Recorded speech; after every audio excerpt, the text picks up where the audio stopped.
जोहार, मैं आनंद कुमार और आप देख रहे हैं जनमन की बात। दोस्तों, आज मैं आपको ले चलूँगा एकदम झारखंड के सुदूरवर्ती छोर पर, जहां 3 राज्यों की सीमाएं मिलती हैं झारखंड से। ये राज्य है बिहार, उत्तर प्रदेश और छत्तीसगढ़, और इलाका है नगर उटारी, जिसको हम अब श्री वंशीधर नगर के नाम से भी जानते हैं। भवनाथपुर विधानसभा क्षेत्र है, और यहाँ मैं आपकी मुलाकात कराऊंगा श्री धीरेन्द्र चौबे जी से। धीरेन्द्र चौबे बहुत सीनियर जर्नलिस्ट हैं, देश के कई बड़े अखबारों में काम कर चुके हैं, और आजकल वे श्री वंशीधर न्यूज़ के नाम से अपना नेटवर्क चलाते हैं। उनका यूट्यूब चैनल है, उनका अखबार है।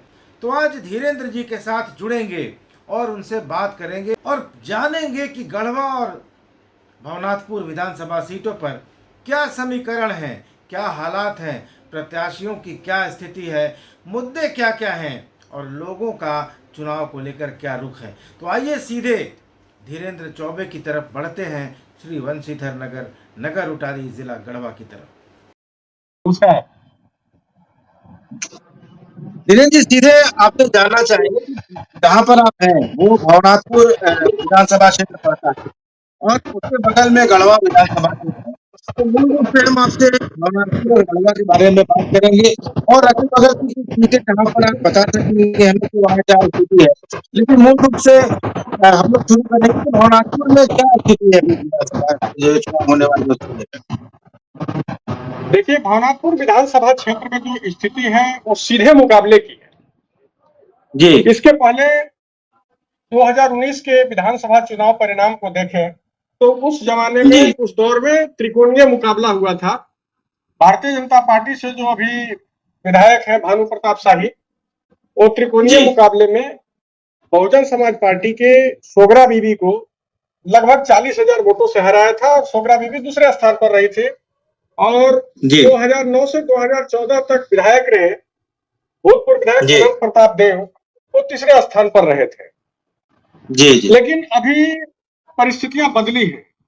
उपचुनाव के बाद अनंत प्रताप देव और ताहिर अंसारी, जो सोगरा बीबी के पति हैं, जिनके क्षेत्र में एक मुस्लिम वर्ग के मतदाताओं में अच्छी पैठ मानी जाती है, पूरे जिले में अच्छी पैठ मानी जाती है, वो दोनों एक प्लेटफॉर्म पर आ गए हैं। जेएमएम में दोनों एक साथ काम कर रहे हैं।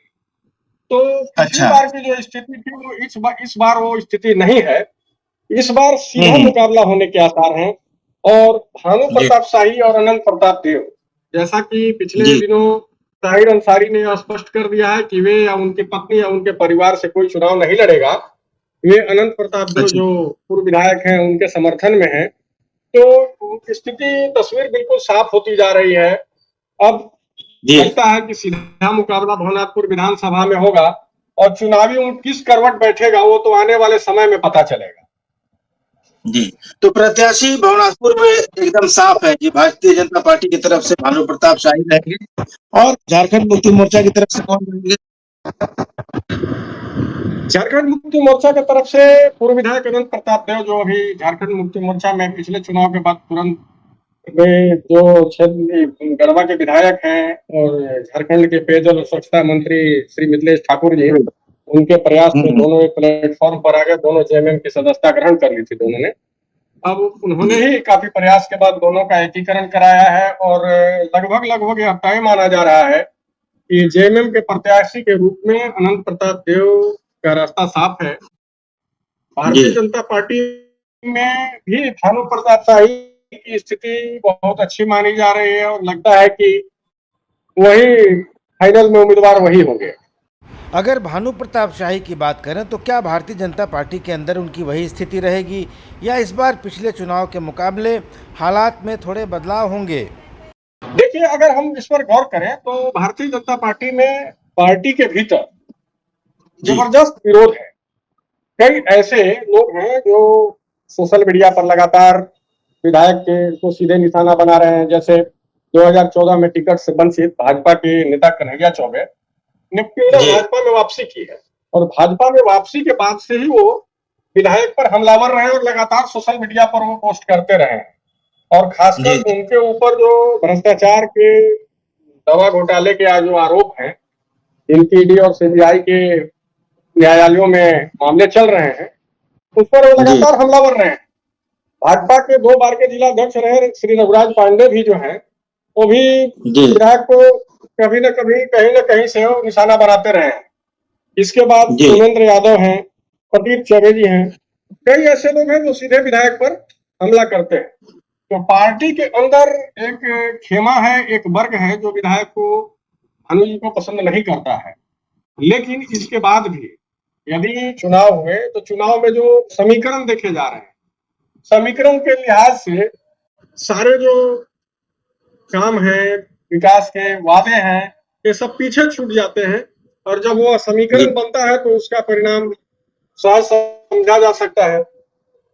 जी जी। आप जिस इलाके में बैठे हैं वो बिहार और उत्तर प्रदेश से सटा हुआ इलाका है, और झारखंड के जो बाकी जनजातीय इलाके हैं वहां से वहां सामाजिक संरचना बिल्कुल अलग है, सोशल फैब्रिक अलग है। तो चीजें आप वहाँ ज्यादा बढ़िया समझ सकते हैं। तो वहां पर जो जमीन पर स्थिति है, जनता का क्या मूड है, और जो विकास वहाँ किस तरह से हुआ है, और बुनियादी मुद्दे अभी क्या है यूनिवर्सिटी में या भवनापुर की बात करें। देखिए, हमारे यहाँ मैं आपको बता दूं कि हम 3 राज्यों से सटे हुए हैं। जी यह भूभाग जो है, बिहार, उत्तर में बिहार है, पश्चिम में उत्तर प्रदेश है और बगल में दक्षिण में छत्तीसगढ़ है। हम 3 राज्यों की मिश्रित संस्कृति, भाषा और वहाँ की जो रहन सहन है उससे हम मिश्रित होकर के हम लोग रहते हैं। जी रही बात यहाँ धरती परिस्थिति की, विकास की, तो यहाँ आने पर सहज पता चल जाएगा कि यह अंतिम छोर है और यहाँ विकास की किरणें पहुंचने में काफी देर होती है और विकास से जी हम काफी दूर है। सड़क की स्थिति, बिजली की स्थिति, पानी की स्थिति, सिंचाई की स्थिति, आपको मैं आपका ध्यान आकृष्ट करूं, यह पलामू, पूरा पलामू प्रमंडल की मैं बात करूं यहाँ पर इस जी विधानसभा के साथ साथ, तो सस्ते लेबर डिस्ट्रिक्ट के रूप में गढ़वा और पलामू को जाना जाता है। देश के किसी जी भी जिले में आप चले जाइए, दूसरे प्रदेशों में जी जो विकसित राज्य की श्रेणी में खड़े हैं, गुजरात है, महाराष्ट्र है, हरियाणा है, पंजाब है, इसके बाद अन्य राज्यों में आप जाएंगे तो सस्ते लेबर के रूप में यहाँ के लोग आपको काम करते मिल जाएंगे।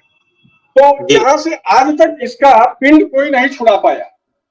किसी भी जी जनप्रतिनिधि ने यहाँ से पलायन को रोकने की दिशा में कोई ठोस पहल नहीं किया। यहाँ पर पहले एक मुद्दा होता था कनहर सिंचाई परियोजना, जब चुनाव आता था तो कनहर का भोंपू बजना शुरू होता था और चुनाव के बाद वो, जी जैसे ही चुनाव का शोर थमता था, इसके बाद वो थम जाता था। अब जो है जी सो हालिया दिनों में यहाँ पर सीमेंट प्लांट, पावर प्लांट को लेकर के बड़ी बड़ी राजनीतिक बातें होती हैं, लेकिन उस जी दिशा में एक ईंट नहीं रखा गया। वहां पर मिनिमम जो नीड है, जी आदमी को जो सबसे कम जरूरत है जिस चीज की, वो अभी उपलब्ध नहीं है। अच्छे एजुकेशन सेंटर्स नहीं है, अच्छे हेल्थ सेंटर्स नहीं है, विकास के काफी पीछे है। अंतिम पायदान जी पर अभी बहुत सफर तय करना बाकी है और दरकार है। अब वह कौन फरिश्ता होगा, कौन ऐसा समय आएगा कि इस क्षेत्र का भी भाग्योदय होगा। जी। तो एक लाइन में आपसे पूछे तो विधायक की अभी स्थिति वहाँ क्या है। अभी जो स्थिति है, देखिए, हम एक बात बता दें कि अभी जी जो स्थिति है उस स्थिति में एंटी इनकम्बेंसी काम कर रहा है। जी सारे लोग बहुत खुश नहीं हैं, लोगों की नाराजगी है। इस बात को लेकर जी के भी है कि क्षेत्र में माननीय विधायक जी का समय क्षेत्र में बहुत कम होता है। प्रदेश की राजनीति में काफी दिलचस्पी उनकी बढ़ गई है, क्षेत्र की राजनीति से वो थोड़ी दूर हो गए, इसलिए एंटी इनकम्बेंसी है। और दो राजनीतिक दल के लोग एक प्लेटफॉर्म पर आ गए हैं, एक गठजोड़ बन गया, इसलिए बहुत आसान रहा नहीं है पनघट की जी स्थिति, थोड़ी सी विकट है। जी अब थोड़ी गढ़वा की बात कर लेते हैं। कुछ दिन पहले मैं आपके इलाके में गया था, आपसे मुलाकात भी हुई थी, गढ़वा से होकर गुजरा था। तो गढ़वा में जाते ही, वहाँ से गुजरते ही विकास के काम तो दिखाई देते हैं। तो क्या विकास पर्याप्त है चुनाव जीतने के लिए, क्या कहते हैं? देखिए, बहुत ईमानदारी पूर्वक इस बात को स्वीकार करना होगा कि गढ़वा में विकास के मतलब कीर्तिमान स्थापित हुए हैं। एक जी अच्छा बस स्टैंड, अच्छा समाहरणालय, अच्छा टाउन हॉल, खेल का मैदान, अच्छी अच्छी सड़कें। गढ़वा में निश्चित तौर पर विकास के कई काम हुए हैं और 5 वर्ष में जितना सफर गढ़वा को तय करना चाहिए था, गढ़वा में वो बदलाव हुआ है। लेकिन विकास सब कुछ नहीं है, विकास बहुत कुछ है लेकिन सब कुछ भी नहीं। वहां पर जो स्थिति बन रही है, पिछली बार सीधे मुकाबले में मिथिलेश कुमार ठाकुर जी ने सत्येंद्र नाथ तिवारी भाजपा प्रत्याशी को हराया था। लेकिन इस बार स्थिति उसके उलट है। इस बार वहां त्रिकोणीय मुकाबले के आसार बन रहे हैं। पिछली बार अंतिम समय में नामिनेशन नहीं भरने वाले जो गढ़वा के दिग्गज नेता हैं, कई बार के विधायक रहे हैं, मंत्री रहे हैं, राजनीति का उनके पास जबरदस्त अनुभव है। श्री गिरिराज सिंह ने नामांकन नहीं दाखिल किया था, सीधा मुकाबला हुआ था और जीत मिली थी। लेकिन इस बार वे एकदम पूरी तरह लंगोट कस के मैदान में उतरने के लिए एकदम जी तोड़ प्रयास कर रहे हैं और उनके मैदान में उतरने के बाद राह में मुश्किल बढ़ सकती है और उसके बाद जो है सो आने वाला समय बताएगा कि क्या वहां का परिणाम होगा, लेकिन मुश्किल तो वहां है। तो किसको मुश्किल करेंगे गिरिनाथ बाबू? देखिए, उनके चुनाव लड़ने पर निश्चित तौर पर जो महागठबंधन के प्रत्याशी के तौर पर चुनाव मैदान में आएंगे, वर्तमान जो पेयजल स्वच्छता खेलकूद मंत्री हैं श्री मिथिलेश ठाकुर जी, उनकी मुश्किलें बढ़ाने वाले उनके कदम हैं और उनके आने के बाद जो वोट है वो वोट का विभाजन होगा और विभाजन का नुकसान अगर किसी को होगा तो महागठबंधन प्रत्याशी को होने की संभावना। गढ़वा का जो थोड़ा सामाजिक जो ताना बाना है, थोड़ा उसको हमारे दर्शकों के लिए थोड़ा सा समझा दीजिए कि वहाँ किस तरह का सामाजिक समीकरण है? देखिए, गढ़वा का सामाजिक समीकरण है, पिछले दिनों गढ़वा में पिछले चुनाव में जो सामाजिक समीकरण था वो काफी भिन्न था। वहां पर जो है मुस्लिम कैंडिडेट जो AIMIM का जो प्रत्याशी था, उसके चुनाव लड़ने के बाद भी जो मुस्लिम मतदाता थे उसकी ओर उनका रुझान नहीं था और उन्होंने अपने वोट जो JMM के प्रत्याशी थे श्री मिथिलेश ठाकुर को वोट लोगों ने दिया था, जिसके बाद का जो वोट माना जाता है वो भी JMM को गया था, जिसके बाद उनको जीत मिली थी। इस बार जिस तरह से ध्रुवीकरण है गिरिनाथ सिंह के आने के बाद, क्योंकि गिरिनाथ सिंह आज भी दबे कुचले जो लोग हैं उनका वोट हासिल करने में महारत हासिल किए हुए हैं, हासिल कर सकते हैं, उनसे आज वे लोग इंटरेक्ट भी हो रहे हैं। दोस्तों, ये धीरेन्द्र चौबे थे, इनसे हमने बात की। नेटवर्क की गड़बड़ी के कारण आवाज़ कहीं कहीं आपको परेशान करेगी, थोड़ा इसके लिए क्षमा प्रार्थी हूँ। लेकिन इससे ये पता चलता है कि भवनाथपुर जहाँ धीरेन्द्र चौबे बैठे थे, वे कह रहे थे कि उनके इलाके में विकास की कोई छोटी सी हल्की सी किरण भी नहीं पहुँची है। न रास्ते अच्छे हैं, न सिंचाई की सुविधा है, न बिजली रहती है।